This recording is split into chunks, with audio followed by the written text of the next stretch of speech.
is just the starting point. This isn't even the craziest thing you've done. I did read on your Mongolian trip that you made a friend, Gertrude. So that do you mind explaining your friend that you met? Yeah, Gertrude, the bloody chicken. I love this.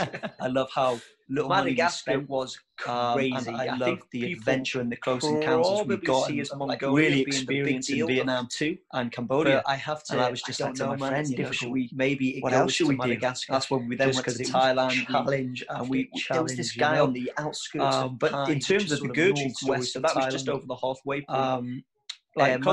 Close to the jungle, to walk from the most southern point of Madagascar hill tribe, northern point that's living close to the border on the other side. I didn't want to go via the beaches. And do you want me to take you there? Like, we can stay there a couple of nights. See a lot of and that screams the beach resort of danger. Do not go into the jungle with, no one really with a wild Thai guy. What it's like in movies like that, don't you? But at that time, we were sort of like, and to make sure that I would stay in the interior, let's do it. Made it my obligation to some of the 8 highest mountains along the way. Don't know why I did that. Was hating that as a jungle. Eventually, make it harder. This Burmese hill tribe.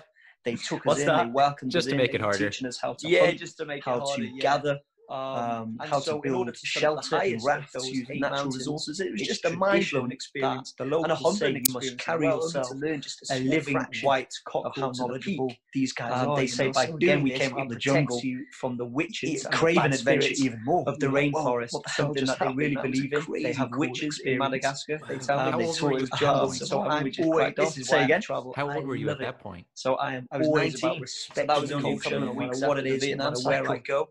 And so I did. I found myself like 19. I called him. So I planned it when I realised I gave him 17's name. Just here and off we went. North Wales. I had this idea with me for over 2.5 weeks. I had this idea that it was something I need 3 mountains and so myself as well. Yeah, because we had 2 mountains. Because I knew that if I went off travelling, the highest money would run out, and I'd be forced to come back to the UK as a white chicken. Would have moved on with their lives, with their careers. And he had 2.5 weeks money. Looked after him. We fed him. We gave him there. He became domesticated almost like a dog.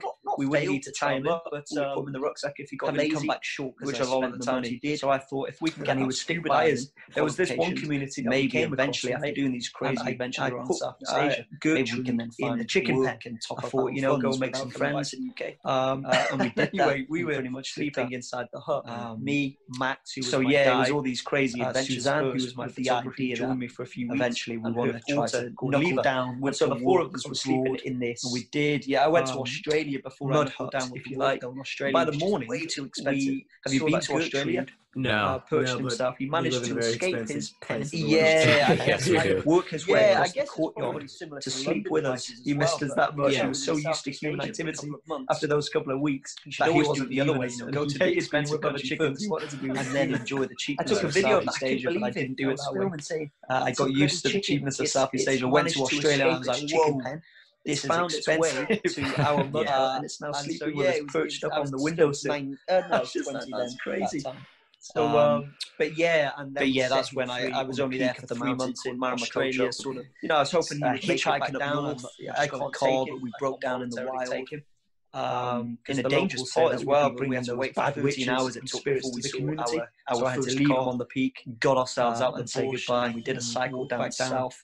But who knows? Maybe he survived for the next 2 years. I'm assuming it worked. You didn't run into any witches or bad spirits, right? So, that's 100% effective. All of it before the Mongolia journey, before Madagascar. The story happened actually. So Mongolia was in one of the huts. The next my story is that I woke up in the middle of the night. And Max, my guy, probably because I was in the hut with his machete, I was on a head sort of tourist route, and I said, tourists who want to tick scuba diving on their bucket list. So I went back to sleep. His story is, and they were all he woke up in the middle of the night. Bear in mind, we were in a little mud hut. No one in the middle of the jungle, high up in the mountains, where we had ever been to Mongolia or had Mongolia down as their travel itinerary. Is a massive island. So I was just curious, I was like, why is no one talking about? And his story was Mongolia's massive. He looked second largest landlocked country, me, and he's one of the most, maybe second or third most sparsely populated country in the world. We're all shady outside mountains, sort of rolling the Gobi Desert. You've got the eagle hunters. He said he looked at the door, reindeer herdsmen up north.